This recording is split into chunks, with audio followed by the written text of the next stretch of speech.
So, Purposeful Adventure. We've been talking a lot about some of these different golden threads that are running through the weekend and today.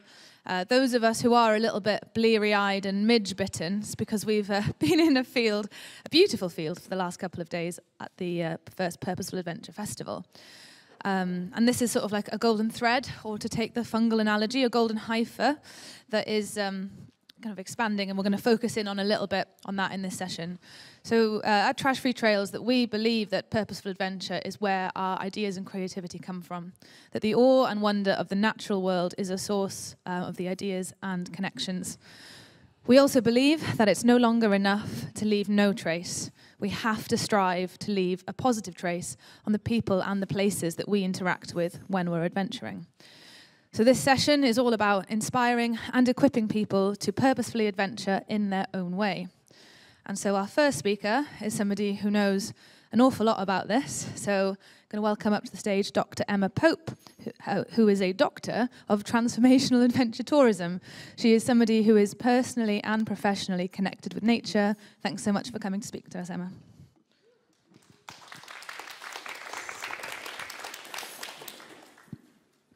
Yeah, hi everyone. Thanks for having me. It's really awesome to be here.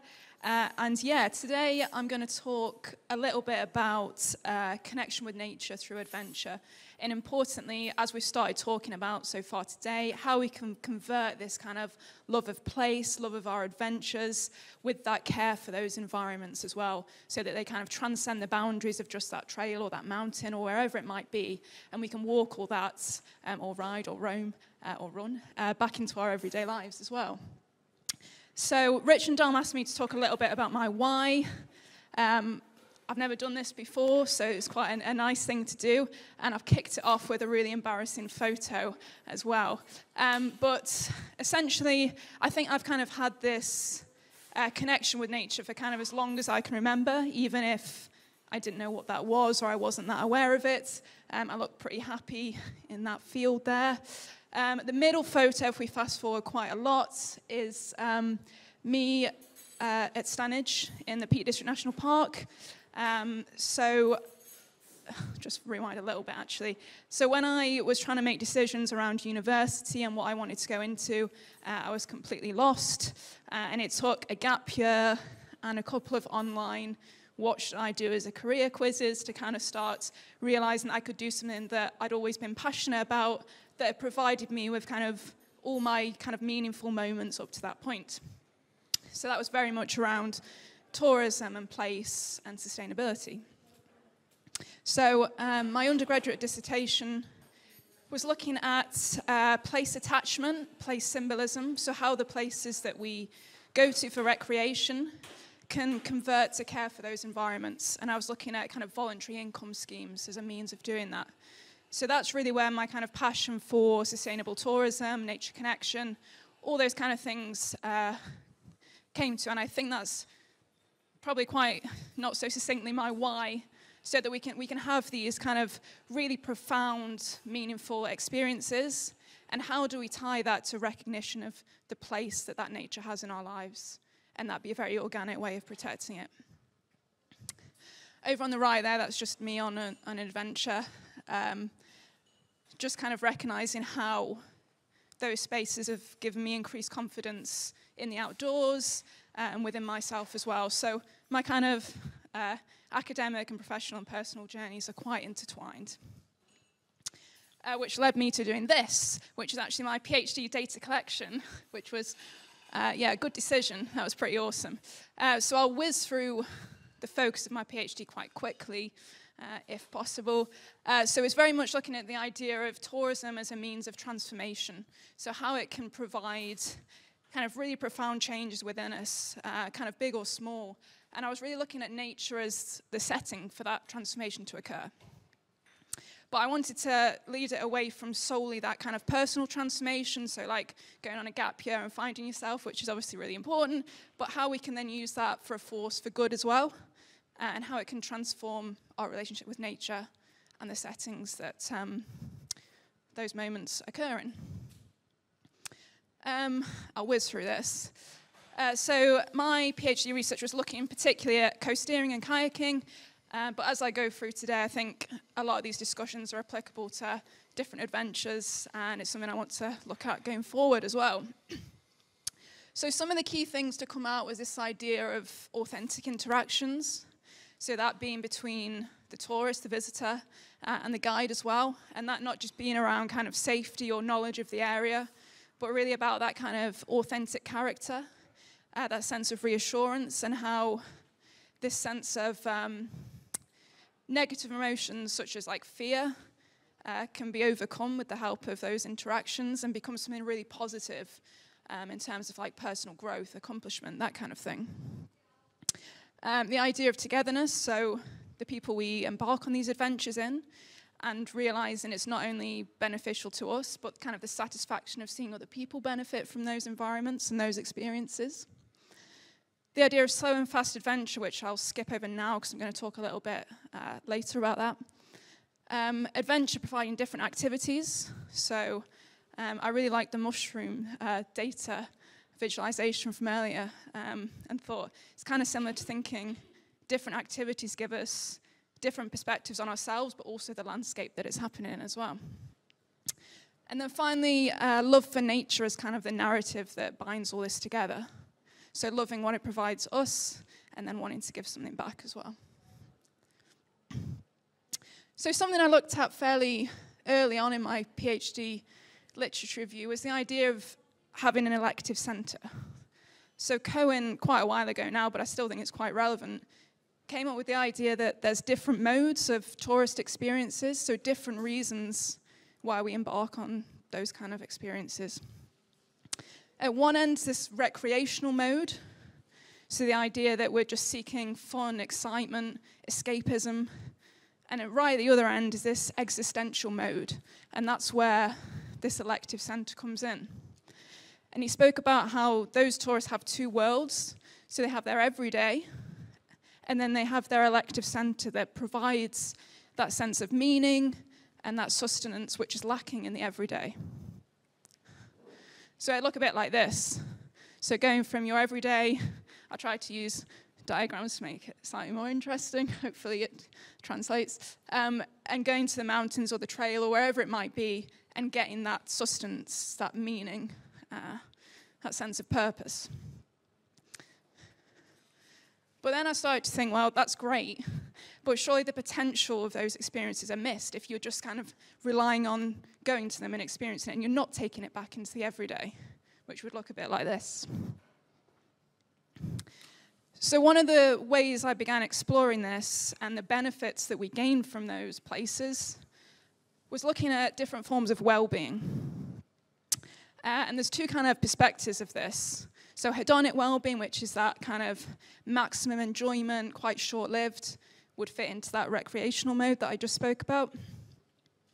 And then eudaimonic well-being, which is much longer lasting, centered around things such as feeling inspired, feeling that you've got a purpose, senses of gratitude, and those can extend beyond the individual. So the well-being doesn't just benefit you, but it inspires you to kind of share that sense of well-being. Excuse me. And studies have shown that the combination of both of those forms of well-being have kind of the longest lasting benefits. And I think adventure is really well placed for that. So we get that excitement, that thrill, but also provides us with a chance to sort of improve ourselves and immerse ourselves in nature. And that's where kind of nature connection comes into this. And this became the bridge across those personal well-being benefits and conversations around pro-environmental behavior, sustainability. As this quote at the bottom says here, it's around this sense of oneness that we have with the natural world.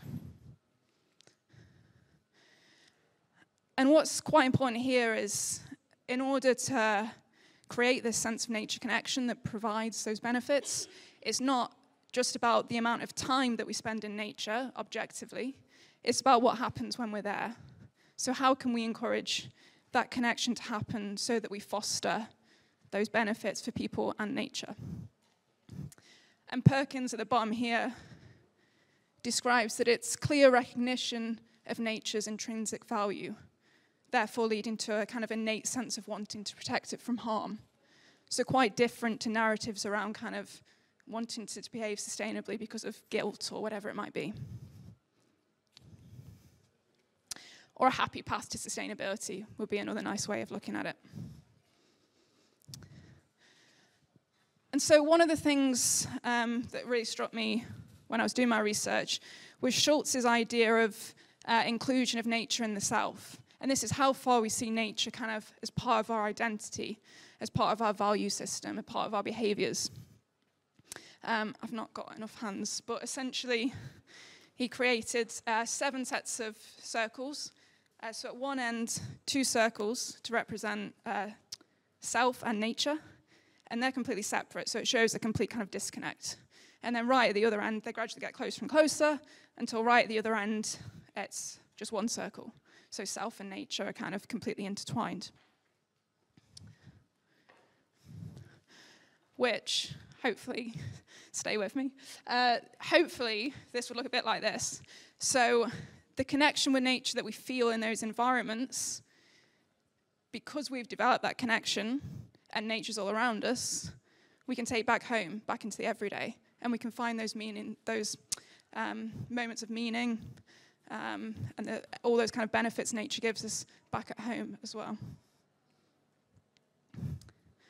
Another way of looking at it might be if we think of like personal well-being benefits and we think of Maslow's hierarchy of needs and that kind of self-actualization right at the top. So finding our own potential, finding our purpose, feeling authentic. How might we begin to realize the importance of having environmental actualization at the top as well? So realizing what nature gives us and the importance of protecting it. And I think they don't have to be 2 separate entities.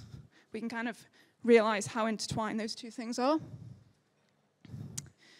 So in terms of kind of doing all of that on the ground and how you might weave opportunities for nature connection into adventure, these 5 pathways to nature connection have been developed, which demonstrate that if you kind of provide opportunity to engage in those 5 pathways, the chance of nature connection forming is higher. So beauty, so taking time to recognize the aesthetics of the landscape and the beauty of nature.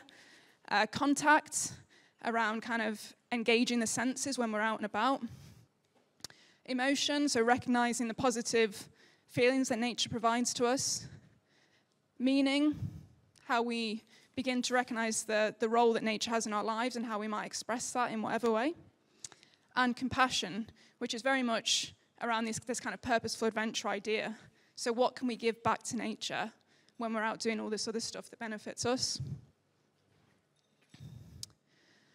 And I think the key thing here is, how do we create moments for that to happen? So how do we embed that kind of quite naturally into our adventures and adventures for other people, and provide space for meaning making?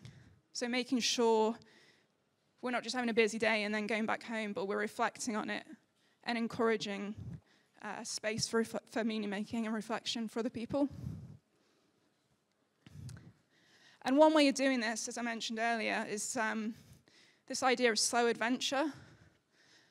So in my research, co-steering was kind of a really nice way of merging this kind of fast and slow adventure. So amongst like kind of the thrill of the jumps or whatever it might be, those moments to sort of pause, float around, taste some seaweed, so engage the senses, kind of focus in on all the noises of nature around. And that contrast between fast and slow adventure was kind of quite powerful for people. And again, not have to be separate entities, but how do we find time for moments of stillness and connection on those busy and fast days? And as it says here, around this idea of meaningful interactions and immersion in nature. That's me having a paddle in my local river recently, which was really nice, and didn't have anything planned for the weekend, which fills me with a bit of panic sometimes, because I like to have things planned. It's just a last-minute decision to just wander down a footpath and just have a little paddle. Shout out to Al Humphreys and the micro-adventure, I guess. But yeah. So I'll just finish with this slide. I quite like this quote. So it says, slow adventure as the process of becoming comfortable with the challenges presented by the journey. And I think that's really nice in terms of our own kind of adventurous journeys and our kind of biographies of adventure, and really encapsulates that kind of opportunity for personal growth.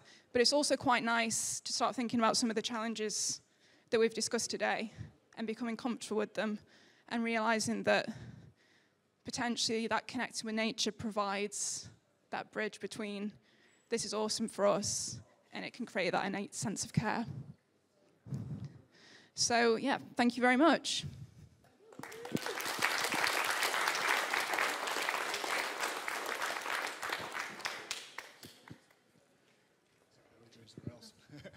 Cool, thank you so much. So our next speaker similarly needs a little introduction.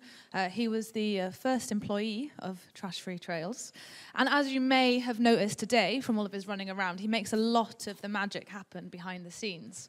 But he's also a self-confessed nature connection nerd, and he's going to tell us all about how Purposeful Adventure can help us leave a positive trace. I went with nutcase last time, but we'll go with nerd, that's all good. So yeah, I mean, they're going the wrong way here now. References. There we go. I've stopped putting MSc after this, and I think there's no point now because I'm surrounded by doctors, so it is what it is.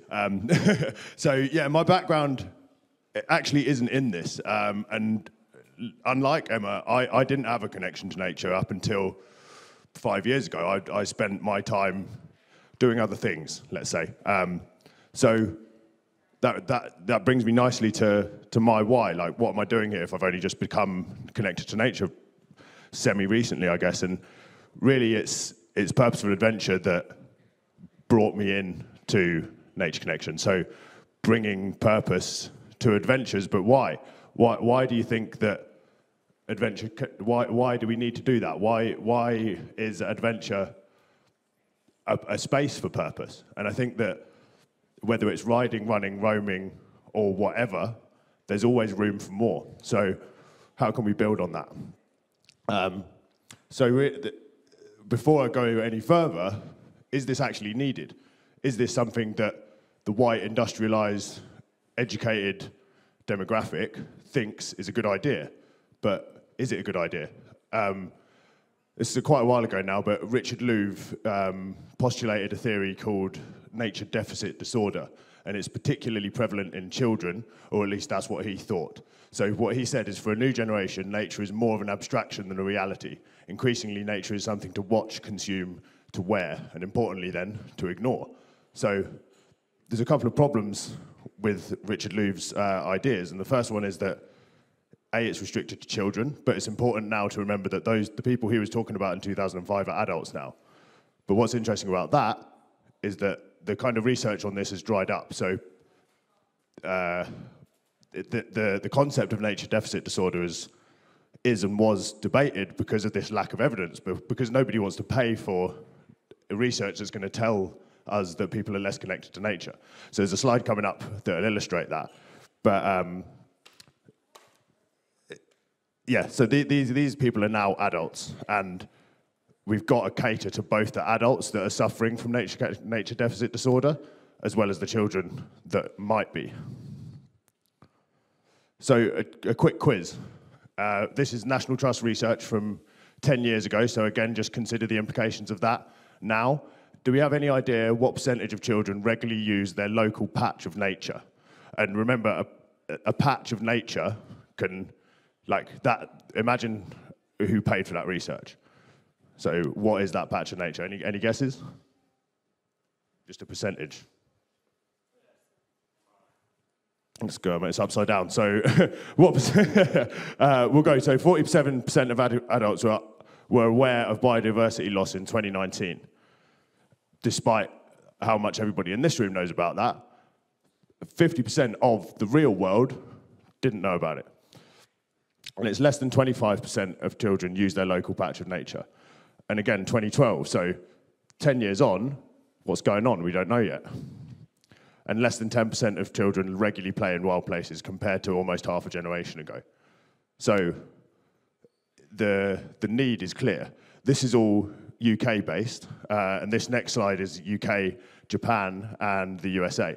So it all displays how the amount that adults and children are using nature has decreased over recent years. And this is from one of my favorite papers from Soga and Gaston called The Extinction of Experience. And what they're referring to is just that, the extinction of going out and doing stuff in the face of alternatives. And it's very easy to blame stuff, and we don't like to blame anything, but when it comes to technology, it's hard not to at least consider. I actually think it's naive to ignore technology's role in this. So your average child watches 17 hours of television a week. That's 2.5 hours per day, every single day of the year. Britain's 11 to 15-year-olds spend half of their waking lives in front of a screen. That's 7.5 hours a day, every day, their whole lives. So whilst it's hard, and the academics in the room, it's hard to attribute absolute causality to a single factor, but to ignore this is naive, like I say. Now, that does come with a massive caveat, like, look where we are. This is not a lament on modernity. I'm not here to say, get rid of technology, get kids away from the screens. There's research that shows, and good research that shows if people are shown images of nature, you're talking terminally ill patients, people that aren't able to experience the outdoors for another reason, whether that's economic or whatever. If you show them pictures of nature, their nature connection, at least as indicated by the scales that we know about, increases. So to argue that technology is totally to blame is probably naive as well. So this kind of brings me to the quote that's on the bottom of my email signature, but also what I formulate everything I do when it comes to the work that Trash Free Trails is doing to improve that experience and maybe begin to combat against the extinction of experience. So if we can get people to experience more, hopefully we can use the environment as a brand a little bit more, like Nathan was referring to earlier, and provoke that care and provoke that compassion that people have about it, and hopefully promote the protection of it. So that brings us on to what we are doing, what Trash Free Trails is doing. And here we are, Purposeful Adventure, and it's all about, for us, leaving no trace. It works, and it's a great mantra, but the very fact that we exist probably dictates that it might not be enough anymore. So how can we go about leaving a positive trace on our recreational trails and ecosystems? To be honest, it's been a bit of a hard one for us to formulate over the last couple of years. We were trying to make something happen, and it got to the point where we were like, again, is this right? Are we doing the right thing? But recently, it's kind of clicked a little bit more. So connection for us, the awe and wonder that nature gives us fosters that connection. And that helps us develop connections with not just the place, but the people and yourself there as well. And I really liked what you were talking about, Emma, about slow adventure. So my master's in psychology and mental health, and as part of that, I came across Daniel Kahneman's theory of thinking fast and slow. So I'll just read directly from this. Fast thinking is unconscious, emotional, and instinctive, and results in snap judgments and sometimes prejudice. So I think that might be where we're at right now when it comes to use and consumption of the outdoors. And what we should be able to move towards, hopefully, is slow adventure.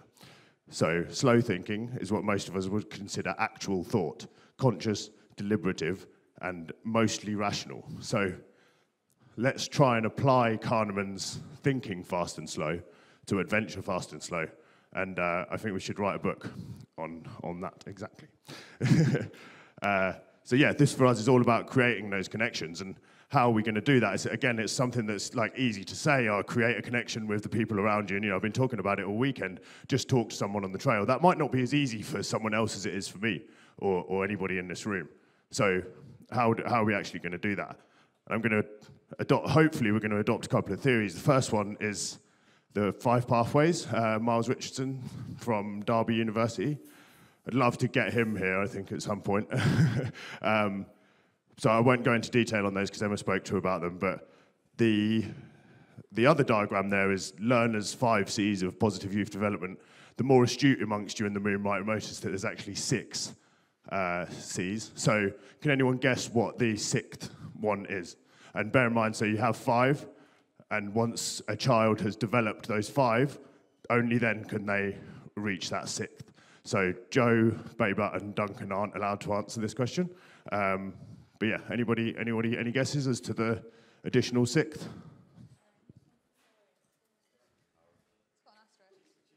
You're all cheating. Does it say it? All right, so it's not caring. That just refers to this. Oh no. Right. So, okay. So I don't know what this is, but the other papers that I've read means contribution. So only once a young person has developed connection, confidence, character, caring, and competence can they contribute to a society. Now, with Purposeful Adventure as a project, we're hoping to merge these 2 theories such that once an individual has developed the 5 pathways to nature connection and the 5 C's, they might be able to contribute positively. And we've been talking about golden threads throughout the course of the weekend, and that element of contribution and its link to leaving a positive trace has been something that's come out really strongly, at least from the conversations that I've been hearing. Even around the campfire last night, we were talking about trail building with a load of trail builders, and something that was coming out of that for me is that everybody that was speaking, me included, wanted to contribute to that debate. So there's a clear want, need, and I don't know, there's people there that want to contribute. It's what does that actually look like and how do we make it happen? So this is a picture from last year. So can we leave positive traces here? Even here, what we're doing right now, can we leave a positive trace with the next person you speak to? Places, can you leave a positive trace the next place you go to, whether that's removing something from that place or leaving something good in that place? And is it for yourself? And this is, I didn't speak about this earlier, but this is kind of where if I had my own Purposeful Adventure business, this is where it would be born out of. So, like I said, I wasn't connected to nature 5 years ago. I was in a really rough place at the bottom of the barrel, if you like, and nature, exercise pulled me out of that. That's my Purposeful Adventure. Does anybody else have a Purposeful Adventure like that? Do you want to share that? It's fine if you don't, but recognizing it is a really key part, and we can link back to some of our other work around our 9 R's of a safe, effective, and enjoyable trail clean with that. So I hinted to this a little bit earlier, but it's very easy, I think, for everybody in this room to grab a bike, get in their car, and go on a big adventure. But the simple reality of the matter for that is not reality. Like, it's okay for us to say that, but the majority of people, I think, can't do that. So for us, it's all about adventures, great and small as well. So from everything from a huge multi-day epic or a 20 people on the top of Snowdon, that's maybe less important than 2 kids on Wakefield streets for 20 minutes. Because imagine what they got out of that. And imagine, I'm getting emotional with it, imagine how far they will go as that comes. So there is positive stuff out there, and it's not like we're saying something new here. It's not like this is a totally new idea that's born out of nothing. We are making movements there. So the Transformational Academy is a positive youth engagement project that seeks to develop self-esteem, confidence, and overall well-being in young people through litter education, environmental awareness, nature connection, with outdoor physical activity as a catalyst for change. And is Jane still here? She's gone. So Jane Potty drove all the way down from Inverness for this weekend, and she is our newest A-teamer, as well as someone who's been delivering the Transformational Academy totally off her own back. There's someone in Liverpool now doing it with refugee kids who can't speak English, and most of them are orphans, and they're doing it on scooters. Because she asked me, can I do this without bikes? Because we're just not going to be able to get bikes. what I can get is scooters. And I was like, well, if you think you can do it on scooters, then please do. And it's going really well. And she actually did a Wish We Were Here video, but it didn't quite get to us in time. And then the guys at Pedal Progression in Bristol have been running it with a couple of different schools. And it's really key for us with that one not to go crazy with it. We have got some ideas about what will happen in October, but I'll keep those under wraps for just now. The most important Transformational Academy, of course, is the young lady over there, Jo Shui, who I'll be handing over to very shortly. But in the short term, I wonder if we could all just think about that concept that it's not as easy for everyone else, and how can we hopefully ignite that passion in those young people and those people who maybe don't feel as if they can access the outdoors as easy as everyone else. How can we help those people to have a purposeful adventure? Because in many ways, like, I'm preaching to the choir here, and we shouldn't have to preach to the choir. The choir should do their own preaching sometimes. Yeah, I'll leave it there, and I'll hand over to Jo.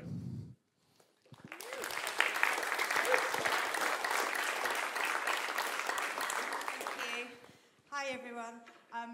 This is going to be like a really cool, quick activity that I'm always thinking of new things to do with my students, because to keep teenagers that are so disengaged from education interested in anything is a mission. So, like, for me, Trash Free Trails, I've been on a mega journey. I stood here last year talking about the introduction of Trash Mob Academy, and since then I've been lucky enough to be a founder of the MTB Colour Collective, which is about getting more diverse cultures into mountain biking. Just a few weeks ago with Manon, I got to speak in Italy at the International Mountain Bike Association about reframing mountain biking and what Trash Free Trails does for that, and what the Colour Collective brings to it. And that was all birthed, and that's why I said it's about people systems. We always talk about the ecosystem that we have, but that ecosystem is you guys. It's the people. It's all the people that are not just here, but every other person that we reach out to. So if everyone can just try and be that enthusiasm, that enthusiasm to the next person, the message will spread. Like, this sign will just spread, and people will recognise it and recognise the good, positive stuff that Trash Free Trails does. What I want to do is it's going to take you a little bit out of your comfort zones, maybe. I just want you to get into groups and nominate one person that is you're going to draw around them. And so for the extroverts out there, that would be great. And for the introverts that we have in here, in the head part of the body, I just want you to put, mindfulness, like what brought you to Trash Free Trails, and any ideas that come out of your head. In the body section, the heart, like what you love about Trash Free Trails and why we are all here. This is the heart. And then just in the leg sections, like where we're going to take our ideas, where we're going to go. It's about progression. So let's do it all together. So I've got some big bits of paper, get into some groups, move around, talk to other people, and that's our little activity. So thank you.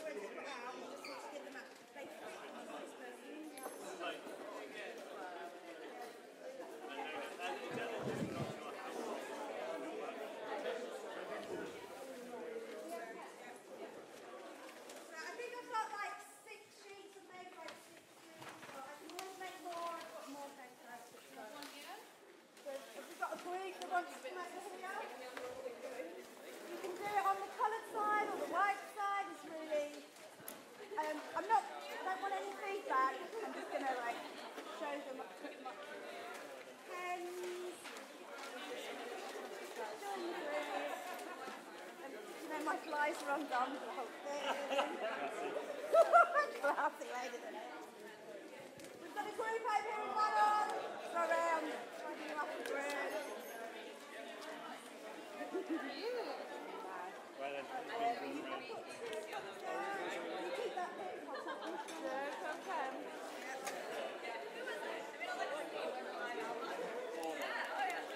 Debase myself. And throwing myself as well.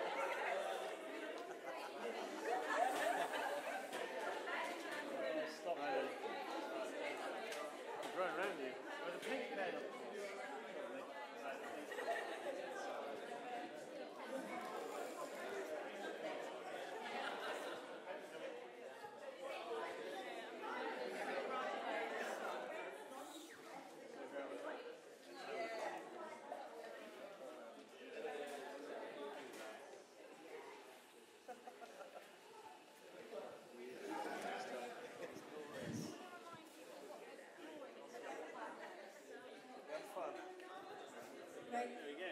So just remember, like, the body is your heart, how Trash Free Trials makes you feel, why we do it. Your head is any ideas that you might have, and the legs are where we're taking those ideas, where we go next. And just so you all know, there'll be no feedback, but I am going to put these up for us all to look at. And they're not there. Too into it, yeah. It's great. Please feel free to play along at home.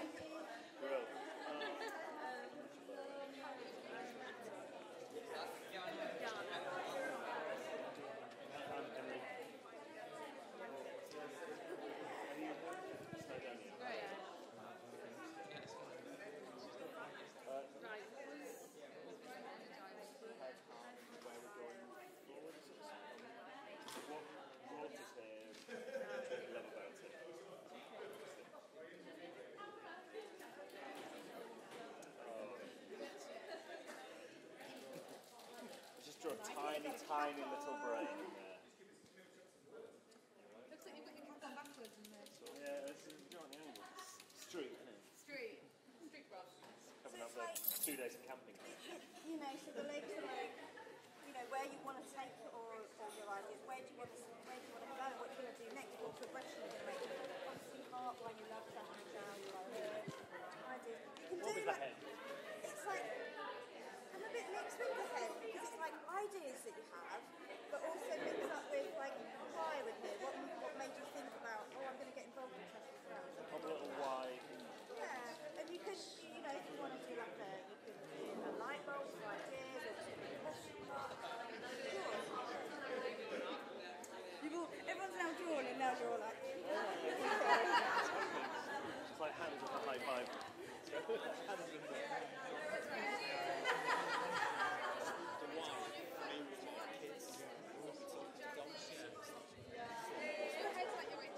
Which, your kids? Yeah, so the thing with kids that have adventures, and then we just pick in and then gone through that, so it's just like one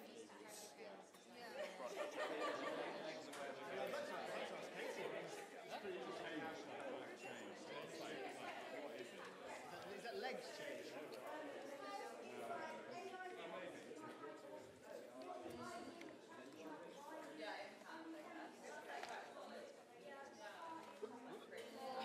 I'll just stay down there.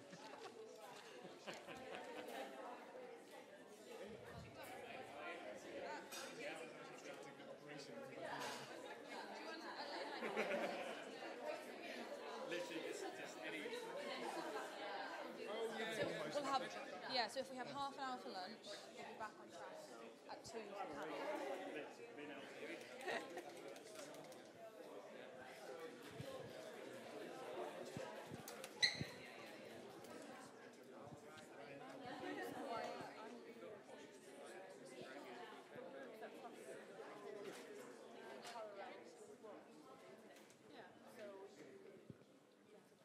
Yeah, so I don't know. I think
2-second countdown or whatever. Yeah.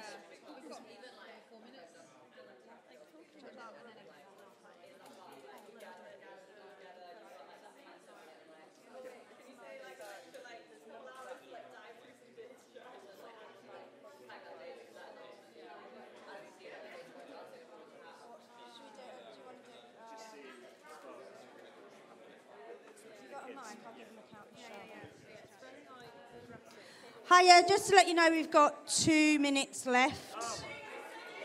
But don't worry, there's no feedback. They're just going to go up on the wall. But we've got 2 minutes, and then we're stopping for lunch. Thank you. I'm used to giving warnings to kids. Remember, in 5 minutes, we're going inside.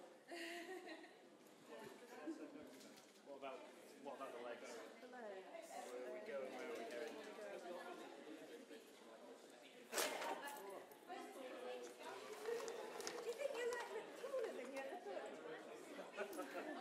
Maybe it's even around like partnerships and all that as well. Like just actually, just lots of things like that, like connecting stuff forward. Working with others.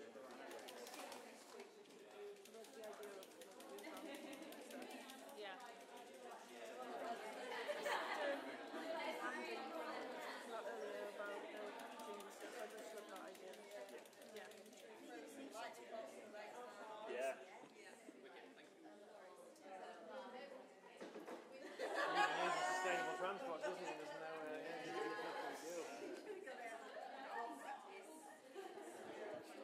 What did you say?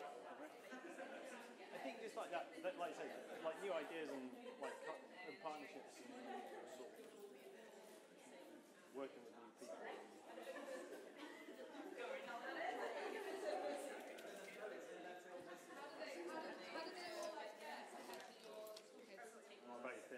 There's no swear word. It's quite like some never speak every day. Hang like something. I think as well as having an impact on like these big corporations that are actually producing this stuff in the first place.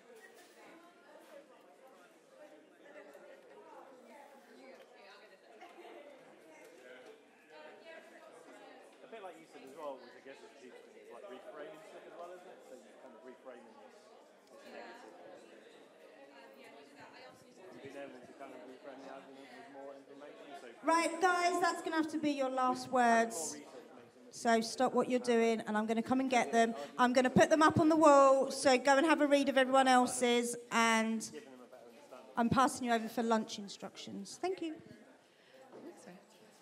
Great. So a couple of instructions for the people in the room. For the people at home, we are going to reconvene at 2 o'clock, and we're going to aim to be back on schedule for the afternoon session. For everybody in the room, we need to do a slight reorganisation of the tables over lunchtime. So could you please just make sure that you've packed stuff away into your bags and there's no water bottles and stuff on the tables, because we just need to rearrange them for this afternoon where we're going to split people up into groups. So just make our lives a little bit easier for rearranging tables. And then the very exciting thing at lunchtime, other than the food, is that we are going to be having a drag race in the courtyard over here. We've got 2 bikes. It's Trek versus Santa Cruz in the Battle of the Sponsors. It's also, I'm not the anti, it's Trek versus Santa Cruz, but it's Santa Cruz Enduro versus Trek XC. Ooh! Jez isn't sure if this is sponsor approved. And Jez has just confirmed the prize is a... it's also hardtail involved too, so you can choose your weapon. There we go. We're changing the game as we move. So yeah, just come out. Last year, Chris from Bosch e-bike systems won. So he won an amazing prize, I think, as well, if we remember rightly. So come and join me, Chloe, Jake, to muck around with litter and grabbers during lunch. What time are we back, El? Back for 2 o'clock, please. And if anybody wants to help us move tables, you are an angel.